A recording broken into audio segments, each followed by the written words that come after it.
From the Fatheads Eyewear Studios in Speedway, Indiana, this is The Skinny. Brought to you by Toyota, Rhino Classifieds, General Tire, and Dream Giveaway. This segment of The Skinny is brought to you by General Tire.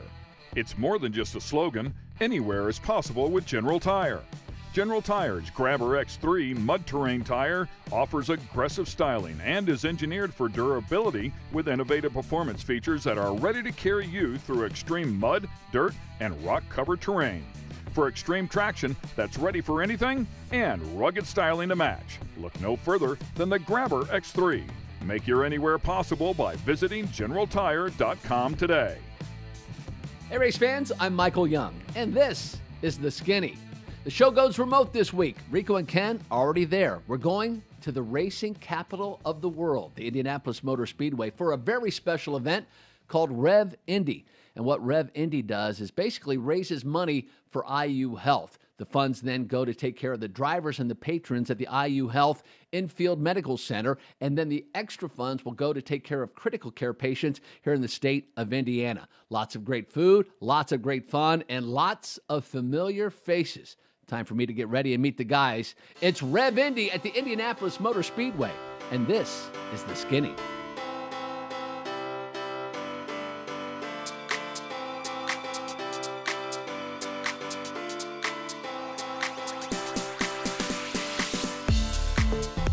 We're here at Rev Indy with Romain Grosjean. He is the chair of Rev Indy. Do you even know, what does the chair do at Rev Indy? Well, I try to promote the Rev Gala. You know, I'm here and doing selfies and being part of the crowd and the fans, and I think there isn't a better place to do a gala than Indianapolis Motor Speedway. The place is so incredible. You know, there is the cause fundraising for the Indiana State Health Institute is amazing. You know, they looked after us at a race, but also about everyone here that comes at the Indy 500 and everyone in Indianapolis. So that's really nice. And I love food, and there's chefs. So, you know, I'm happy here. So you're French. What is the cuisine that you go to for comfort food? What makes you happy when you eat? Well, the barbecue makes me happy, you know. Well, that's not even French, though. No, but, you know, we're in the States, so I get to get, you know, the feel for it. But it's some macaroons and pain au chocolat at Chef Ben for tomorrow morning. There's some great Italian. There's some really good restaurants and really good food through the U.S., you know. You don't need to go to fast food. I think if you look a little bit into it, there's some amazing places. What's been the biggest surprise since you've come to the United States that you weren't quite expecting? The support from the fans. It's been incredible. I mean, Chicago, I make selfies every block. At the racetrack here when I finished second at the GMR Grand Prix, people were cheering so loudly from the grandstands. It's been incredible. And at the races, you know, people bringing me fireman shirts, T-shirt. I've got like a collection going now. It's been really nice. You will be back at the Indianapolis Motor Speedway in a couple of weeks, but Nashville next weekend, a whole new circuit for everybody. How do you like your chances at a brand new course? Well, you know, I think we've got as many chances as the others, which is great, and we're going to do our best. The only thing you can control is what you do, so we're going to work on the car to make it as fast as we can, and if it's faster than the others, then we're going to try to go for pole position and the first win. That's a very political way to say it. I like that. So you took a photo on Twitter the other day. Your name, Grosjean Avenue in downtown Indianapolis, and oddly enough, there was like a banner in the background promoting fire safety. The irony, it's crazy. I didn't even realize when I made a picture, and then I put it online, and then I started comment from the people saying, have you seen the banner behind? And then I zoom in, and I'm like, oh my goodness, this is so good. I mean, you know, I joke about it. I really like to. It's part of my life. It's part of my history. I've got the scarf on my hand. That's going to stay here forever. But it's part of who I am today. Probably how happy I am today. It's part of that is because I was, you know, almost dead for a bit. And here I'm racing, having fun, my family following me, and just being super happy. Reflecting back on Bahrain and where you are now, could you ever have dreamed a better story for yourself in your life? No, I don't think you could even write the story. I think it's, you know, it's probably why the fans have embraced my career so much, and the support has been incredible. And that's why I want to give back as much as I can, because I'm lucky to be here and lucky to be alive. Thank you. Let's go have some barbecue. Yeah, let's do it. There you go, Ramon Grosjean.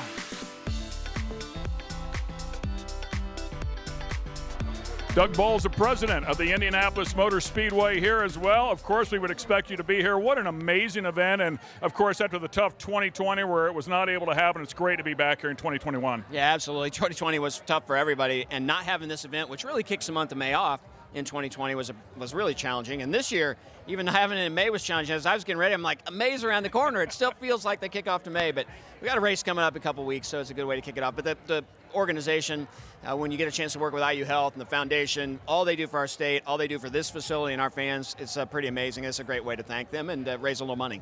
The rebound has been nothing short of spectacular. We had a great Indianapolis 500, all things considered. You're about to have a doubleheader coming up here, the first time we've seen this at the Speedway. Talk to me about it. Yeah, I'm pretty excited about it. You know, last year we had the doubleheader, but had Xfinity IndyCar on the road course, and then switched over overnight and put Cup on the oval. No fans. This year, everybody's on the road course. We get to have fans. No racetrack's done it before with Cup and IndyCar on the same weekend, same racetrack, same circuits. So I can't wait. I know the Cup guys pretty interested. They haven't been to this place. They haven't tested. So when they roll out on Saturday for their first practice session, fans have to be here because those guys are going to be messing our course up a little bit, trying to figure it out, which should be a lot of fun. Then we roll right into an IndyCar race and then into the Xfinity race. That Saturday will be a lot of fun, and then watching the Cup cars qualify and then run on Sunday in the Verizon 200 is going to be fun as well. So I can't wait. I love our road course. Really wide, really smooth, great curbs. I think the teams and drivers are going to have some fun. You've been here a long time. You're a very hands-on president, which is super cool. What's the biggest surprise from the drivers, the feedback of the drivers that say to you, man, I did not realize this place? Your answer. Well, the biggest thing, if somebody's never really been here before, they just still can't believe how big it is. And then when they come and they go through practice, they can't believe how many people show up in the grandstands because race day is so different, especially the 500, than any other day. So that still is really, really impactful for folks. But I think when people are, especially they've been around road courses and they come here and they think of a road course inside of an oval, oftentimes they're challenging. And then they realize it's an FIA Grade 1 road course, really smooth, it flows really well. That's the thing I get a lot of feedback from about how much fun it is. When Will Power won a couple of years ago, he said, man, we should have every single IndyCar road race here because the track is just so amazing. And you guys have just put together a great program with BMW. They have the BMW Performance Center out here giving some rides. People are out here in GT4, so you can come out here and actually run at Indianapolis Motor Speedway. Yeah, absolutely. So, we've got the two-seater ride for people who want to get in a two-seater, but BMW has put a little program together. This is really an experience, gives you an opportunity in some of their cars, but also in that GT4 car, so it's a great way to learn a little bit of driving skill on the road course. Our official cars, the Corvette and Chevrolet, so we got that great. It's kind of fun to have a bunch of OEMs that use the Indianapolis Motor Speedway to test the cars that you can go out and buy and run on the road. To me, the greatest testament for Doug Boles is your interaction with the people. There's never an event that goes by that you don't see some post online that talk about you walking around and have great contact with the fans. I applaud you for it. Well, my job isn't to sit in a suite and watch the race. My job is to come out and make sure the fans are having a good time, make sure if they've got a problem, we can fix it. And I also want to learn from the fans so that next year we can make things better. And the only way you do that is get out and talk to the fans. And I also feel like I want to be that face and that voice that when fans have an issue or they want to say something, they feel like we really are listening. Oftentimes, big corporations, you don't know who you're talking to, so they know where they can go. And sometimes those conversations can be difficult because somebody's having a problem. But most of the time, I get a chance to hear why people love the Indianapolis Motor Speedway so much. And it's pretty powerful, the way people got connected to this brand, just like I did. My dad introduced me to it, and every day I come here, I think of my dad. We thank you very much for what you do. We love this place. Well, I'm glad to know it, and it's hard for me. I've never had a day of work in my entire time here at the Indianapolis Motor Speedway. I don't need to set an alarm. In fact, if anything, I got to get a call from my wife to tell me to get home because I love being here and I do it for the fans. Miss Beth is here, by the way, as well. So thank you very much, the president of Indianapolis Motor Speedway, Mr. Doug Boles. Thanks, buddy. Yeah, thank you.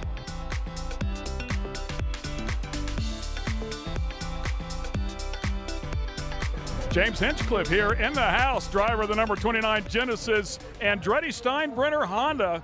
Great to have you out here, my friend. Yeah, great to be here. Thanks for having me. Very cool event. What's it mean to you? It means a lot. I think any driver and anyone that comes to the Speedway, IU Health and what they do with the infield medical center here, not to mention everything they do downtown and around the state, it's just incredible. And I obviously was first-hand recipient of some special attention back in 2015, so this is a cause that's near and dear to my heart. And the team here, Carol Howard and everybody at Rev that puts this event on. I mean, I remember year one, I think it was 400 people. We're 3,000 people now. It's one of the must-have tickets of the year in Indy. It's just amazing to see what they've done. It's been awesome to watch it grow and just raising money for a great cause. Rumor has it there's some pretty good eats here, courtesy of Root and Bone. Yeah, that's not just a rumor. That's a fact. I can confirm that. It's great to have them involved. Jeff McInnes and Janine McInnes being the kind of celebrity chefs, the highlighted chefs in the restaurant. It's going so well, and that's thanks to the people here in Indy. The support that all the restaurants needed through the last year and a half it was tough, obviously, for everybody, but we got through with the help of the community around us at 46 and College there, and so we're here now. We're giving out some great food, and hope you can swing by and check it out. So the trickiest question of the night: you're in an airplane with Alex Rossi. Who's the captain and who's the first mate? Oh, he's captain. He's the guy. He's in charge. As much as I hate to relinquish charge in any sort of situation like that, he has the training and the qualifications that I accept I do not have in this case. But I'm learning. I've been up with him a couple times now, and I'm asking questions, and he's teaching me. So, if he passes out mid-flight, I think I could actually get us down now. That's all I wanted, was to know enough that in an emergency, I could at least get us back on the ground. Those are the crazy stories we heard with, like, Uncle Bobby back in the day, I was telling Alex some Uncle Bobby stories that he was repeating at the Hall of Fame induction dinner years ago I was at, and he was giving a speech, and I just cannot believe what those guys got up to back in the day. Insane for sure. Hey, by the way, great job in the booth with the SRX. Nice to knock the rust off. You did a great job, man. Yeah, appreciate it. It was awesome. I mean, it was a series that was made to be entertaining, and it was so entertaining. So it was easy for Alan and I up in the booth to call a race that was that much fun to watch. James Hinchcliffe, ladies and gentlemen, keep your eyes on him. Best of luck, by the way, the rest of the year. Thank you so much. Appreciate it. We'll be right back with more of our Rev Indy edition of The Skinny.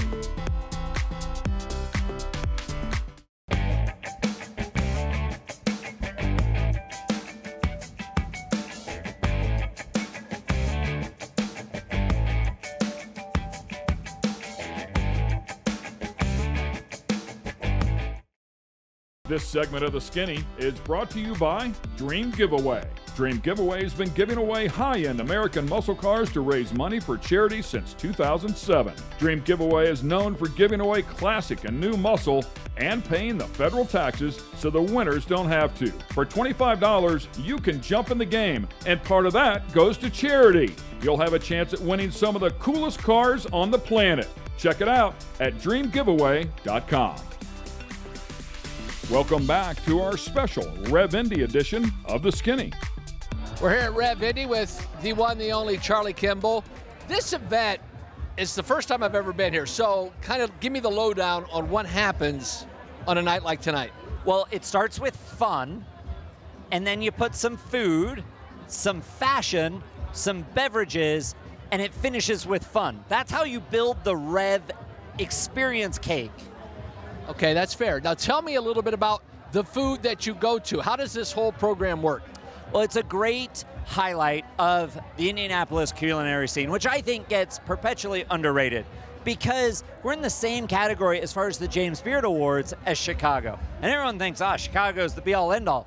Here in Indianapolis, the chefs and the restaurants have access to some of the best local, fresh ingredients. And so the food tastes better because of that. As a farming family, I know what that means.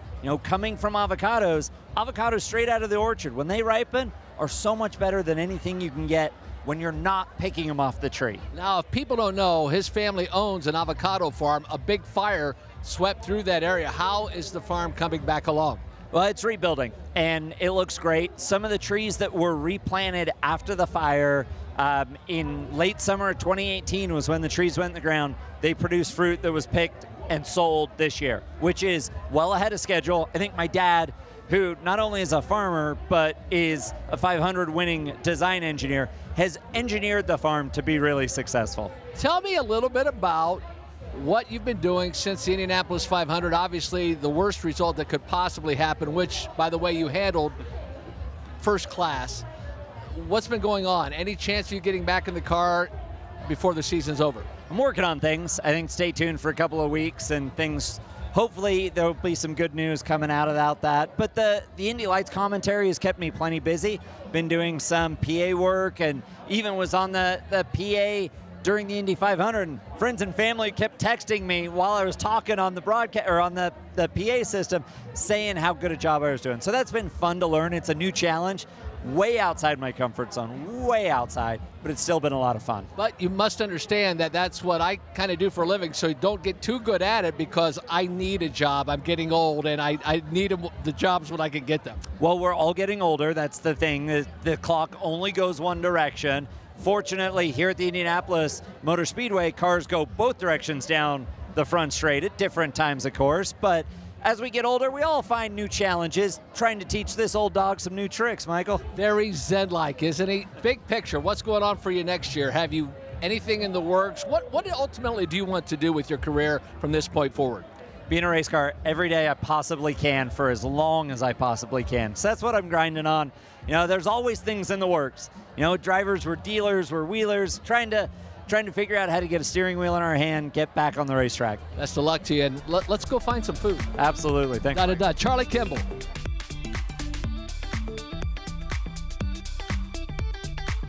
'86 Indianapolis 500 winner Bobby Rahal, three-time IndyCar champ. Why is this event so special? Oh, well, I mean, let's face it. You know, the funds that are raised from this night go to such a great cause and do so many great things for Central Indiana and particularly the Indianapolis area and IU Health. I mean, it's just, you know, there's a lot of charitable events, but this has got to be one of the better ones all year long. And to have it here at the Speedway, of course, I think everybody gets a thrill out of that does come. And, you know, people in Central Indiana are very generous, you know, and so you kind of mix all that in, and it makes for a great night. And this is about my third or fourth one of these I've been to, so you know, one of those deals that we go to it whenever possible. The team is flourishing. You guys are growing. Congratulations on the growth. I see Rahal Ducati. Yeah. I see new buildings going up. Yeah. Tell me what's going on behind the scenes, man. Well, Rahal Ducati, that's Graham. He's an entrepreneur, that's for sure, and his Graham Rahal Performance, where they're modifying, do street cars for people, and he's created a heck of a business. I'm really proud of him. And then we've got our new building. The team has a new building coming up in Zionsville, which scares the hell out of me, frankly, because it's a big building. It will be a big building. Yeah, super cool. But it's for us, Mike Lanigan and I and Dave. It's I think a reflection of the confidence we have in IndyCar racing, particularly since Roger took over and his staff, and we're seeing it in great TV ratings, great crowds everywhere, and so it's a big move for us, but I think one that will pay off. So I'm going to ask you this question here, and I'm not putting you on the spot. Your son actually put you on the spot because he was on a previous show, and they asked him about Jack Harvey, and he said, Pops is up to a lot of stuff. I don't know what he's doing over there. So are you going to give us the down low on Jack Harvey? Is he coming over? Well, when we've got things sorted out, we'll make sure okay? There's still a lot of work to do, but like I said, we're excited. I think there's a very, very strong chance we'll have a third car full season next year, and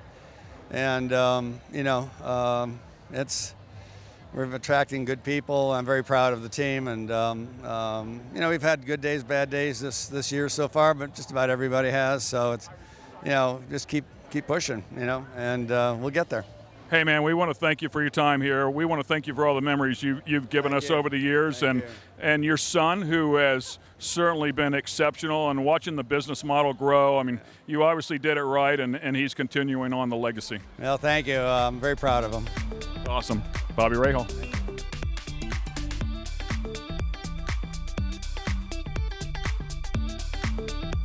We've got Mr. Handsome Jack here, Jack Harvey, who has done a great job with Michael Shank. You've had some great moments out here in 2021. Yeah. Great to see you out here at such a special event.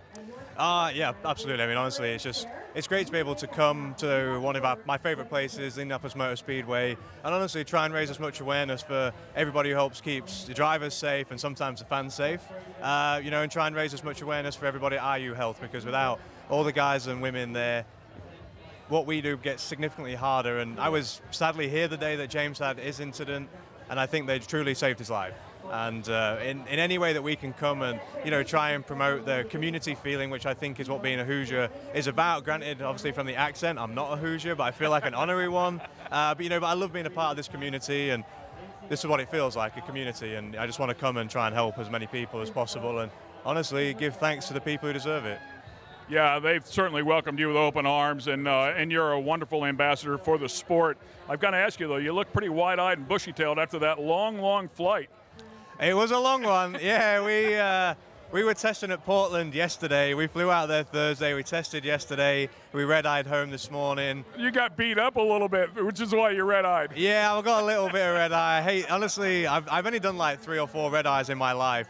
And when I was sat in Chicago airport this morning, having slept for like an hour from Portland to Chicago, and I was just sat there, I was reminded rapidly why I don't like them. But it's a great event, and it makes sense, right? I mean, I'm happy to put in a little effort to try and be here today and really enjoy everybody at Rev. We certainly appreciate that effort. Hey, I'm going to dig in here a little bit now.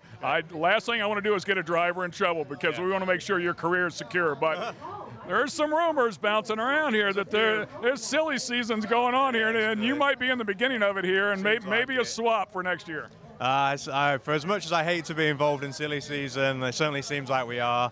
You know, I'm really excited for what's coming next. You know, all I can say really that, you know, I've had such an amazing time with Michael and Jim, you know, everybody at Meyershank Racing. The opportunities that we're getting now, you know, largely in thanks to them and those guys as a team, you know, helping, you know, took a chance on me, I took a chance on them. You know, so far every race that MSR has done in IndyCar, I've been the driver. So obviously a change coming up, and just excited to announce it shortly, hopefully, where we're going next. But honestly, I so love my life, you know, and all the opportunities that we've got, and I do feel like everyone in Indianapolis has really embraced me and welcomed me into this community, and yeah, I'm just really, really lucky person.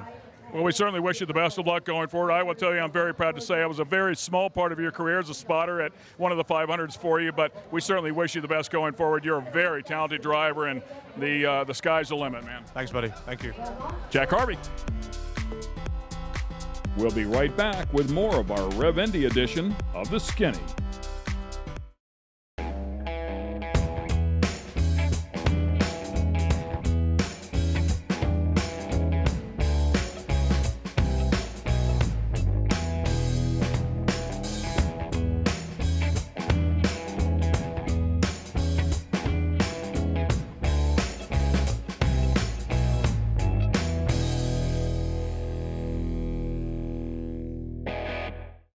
This segment of The Skinny is brought to you by Rhino Classifieds. Tired of all those ads and random stuff that shows up when you're looking to buy or sell your car parts? Rhino Classifieds was created just for you. Welcome to a streamlined buying and selling app created by racers for racers and race fans. Modified cars, classic cars, race cars, that special big block you need. The trailer to move your baby around the country in. We got you at rhino.co. Welcome back to our special Rev Indy edition of The Skinny. Connor Daly, driver of the number 20 U.S. Air Force Fatheads Eyewear Chevrolet for Ed Carpenter. Hey, I don't know if he pays enough for that labeling, but we'll give him it. We'll give him it.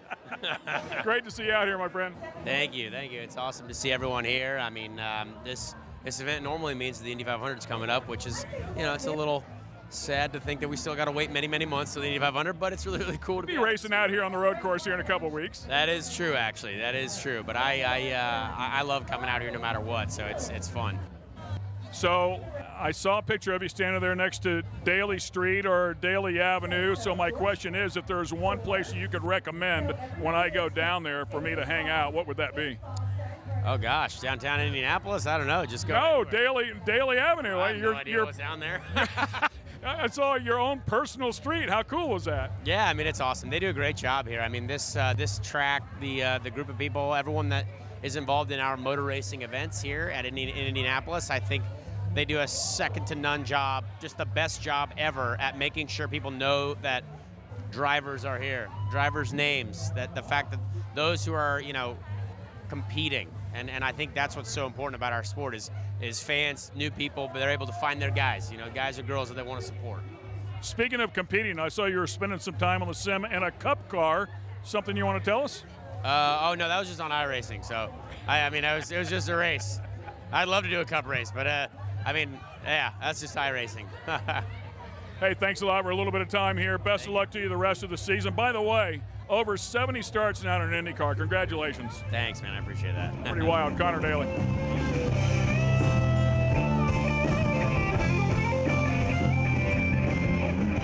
Jay Howard, longtime friend here. Great to see him out here. A team owner now. Very important part of the young individuals that are working their way up through the ranks that want to be IndyCar drivers. Of course, a fabulous driver himself.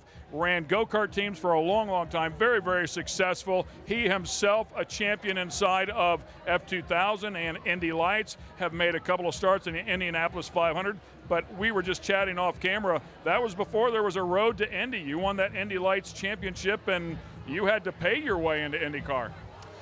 Yeah, definitely. It was definitely a little bit different back then than it is today, and part of what makes the road to Indy so special, and to be quite frank, the best open wheel series in the world. There's nowhere else like it. So would have been really nice to have that back when I was coming through the ladder, but yeah, it is what it is. We enjoy it now and appreciate all the supporters and everyone who makes that happen.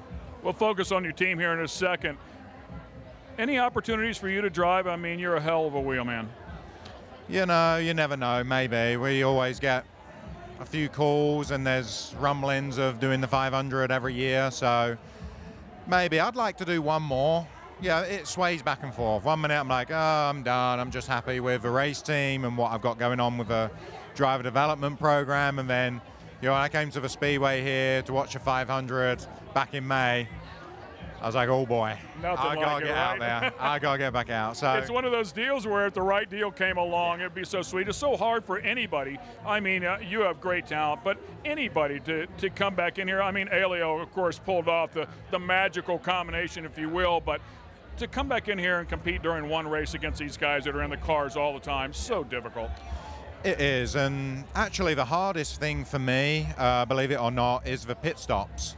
And it's the hardest thing on the crew as well. We prove every year, last 2 years I came here in 17, 18, you go through practice, fastest in the day, third fastest, always in the top 10, and you go, well, the driving part, I feel like you never really lose that, and it's quite easy to get back up to speed. I say easy, I use that term very loosely, just that's the easier part of it. For me, what's really tough is hitting the right marks consistently, coming in and making the pit speed limit line, and then actually getting in and out of the box. That's the hardest thing, and that's the hardest part for the guys as well. So, every year, you're having a good race, and it's just in the back of your mind. You just know, like I know I got to be quicker on the clutch, and getting in gear and releasing out of the box, and you just feel slow. But to elaborate on that a little bit, I mean, again, you're going against a Penske set of 4 teams, Ganassi, Andretti, all those teams, but all those guys that gelled together for those pit stops, that worked together for a full year at the very least, right? If not years and years, but to have a crew come together for a couple of weeks and try to find that chemistry, that timing, and that mix, very, very difficult. Yeah, extremely difficult. And, credit to Michael Shank and his group. He's able to use, some of the guys are on the sports car team, so he's already got a little bit of that, that everyone's in sync, everyone's doing their job without anyone having to say anything. So then you throw Elio in the car, who obviously is amazing around this place, and so I was super happy to see them get the success that they have, and it's nice to show that if it's done right and you got the right people and everything just gels, you can win the Indy 500 at a one-off event and as a one-off race of the year. And so, like you say, Penske, Ganassi, those boys, they're exceptional. And the Dixons of the world, when they're coming in for pit stops and all that, they do them in their sleep. And everyone else that comes here for just the month of May, it's just really tough. But you know, that's part of the challenge. That's why we love this place, and it's so special. And yeah, absolutely. So you know, he is truly the David versus Goliath story, if you will, and he really accomplished the same thing. If you think about it, Michael Shank, I'm talking about, on the 24 Hours of Daytona, he did the same exact thing. Yeah, he's you know, arguably, you could say the best team owner right now in terms of what he's done in a short period of time. He's been very methodical about the way his approach. He hasn't bitten off too much, you know, in what he can chew, and it's been very strategic, and he's executed, and hats off to him. It's been amazing to see. So that you actually bring up another great point as a team owner, and you're very successful at that as well. But you have to be watching somebody like him. So your teams are in a little bit of the lower ranks, the feeder series, if you will, the F2000, the pros, and of course Indy Lights. But as you work with these young guns, you have to look at a team owner like that and think, all I need is a good opportunity. I can execute. I know I can execute. I just need that opportunity. Yeah, for sure. I mean, for me, you know, part of this dream and what I wanted to do was, you know, grow with the drivers as well, and continue that path with them from the start to the end, so to speak. And so when I see people like Shank do the job he's doing, yeah, people ask a lot, do you want to be an IndyCar team owner someday? And of course, yes, absolutely. But I'm not going to do it just to do it and just show up. It's just like being a driver, right? You don't want to get in a car where you're not going to succeed. It could actually be detrimental to you. Yeah, absolutely. I like winning. I'm really competitive, and I like being the best at everything we do. So when there's an opportunity to move up, again, and even this year with Indy Lights, there's an opportunity to do it, and it just wasn't right, and it made more sense for me to kind of have a partnership with Carlin, and those guys were just better position to, you know, execute. And so I didn't do it. I didn't want to just be out there with my cars pounding around at the back, and just, that doesn't do anyone any good. No one's happy, and that's just not how I want to do it. So yeah, maybe someday yeah, we get a good partner and we can have a funding to do an IndyCar team one day. We'll see. So I think there's 3 races left on your schedule. You're currently leading the points, you said, by a nice margin. It's not secured by any stretch of the imagination. You talk about how much you like to win. Talk to me about your young drivers. Who is it on the horizon that we need to keep our eyes on? Do you have a shot at this championship? Definitely a shot of a championship. You know, collectively as a group, we're trying not to screw anything up, and just, again, try and execute day by day. And it's going very well, obviously leading the championship, and we got our eyes firmly set on that. You know, in terms of keeping an eye on certain drivers, there's a lot of potential within my entire development program. One guy you just can't ignore right now is Christian Rasmussen. He's been with us for quite a while now, 4 years. He's won at all the levels, you know, USF 2000 champion last year. We collectively as a group, team and driver, moved into Indy Pro 2000. As our rookie year, we were told, you know, we couldn't win, and we won right off the bat, and now leading the championship. So it's been pretty special to share that with him week in, week out, and have that long relationship with him. So he has, I know there are IndyCar teams looking at him right now, and so I'm going to try and help him and all the other boys on the team try and you know, live that dream and make it to the top. It'll be, I couldn't want anything more than that. For all the parents out there with young aspiring talent, boys and girls, Jay Howard, make sure you Google it, look it up. One of the most successful team owners in the industry. He'll treat you right. If you want to win, that's what he does best.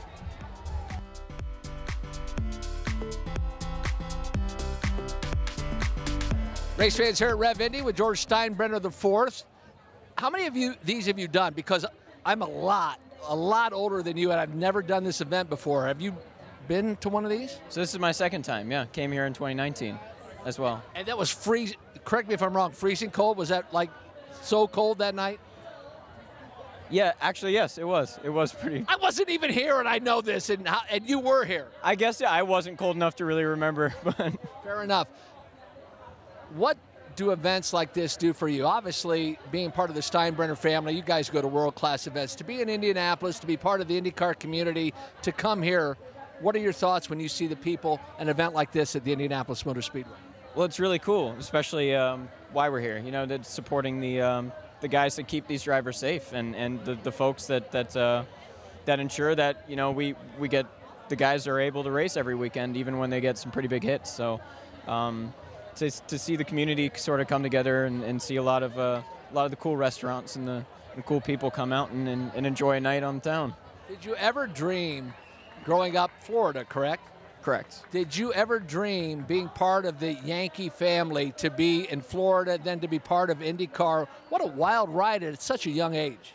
Yeah, I grew up around it. As you know, on my mother's side of the family, Tony Renno was my cousin. Chris Simmons, longtime engineer, my uncle. So just going to the paddock, being around the paddock as a youngster, I kind of, especially when I got to be a young teenager, sort of under the Brian Herta shadow of getting to see how he operated with the one-car program that he was running, and sort of envisioned myself sort of being involved in the paddock one day. And obviously when Colton came back from Europe, the opportunity arose to kind of jump in a little earlier than I would have anticipated. Now, Colton plays drums. Do you play any musical instruments? I do not, no. And then my father's looking down on me ashamed because he played about every instrument in the book, I think he couldn't play the trombone. That was about it. But aspirations as an owner, as part of this IndyCar community, what do you hope to achieve as you're so young right now? What are your goals?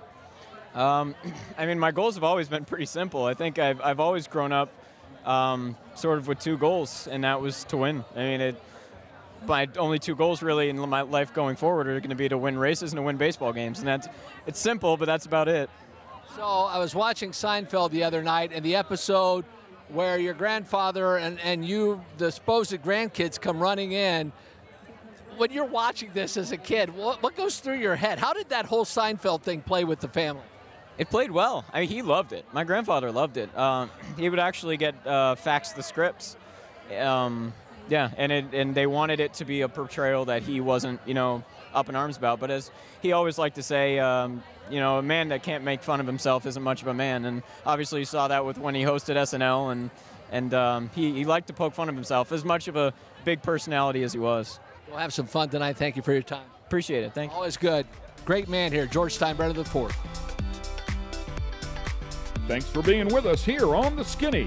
This episode has been brought to you by Toyota, Rhino Classifieds, Dream Giveaway, and General Tire.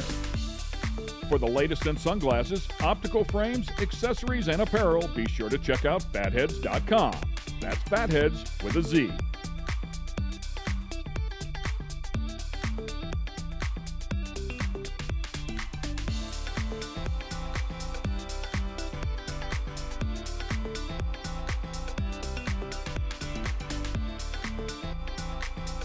Production facilities provided by Fatheads Eyewear Studios.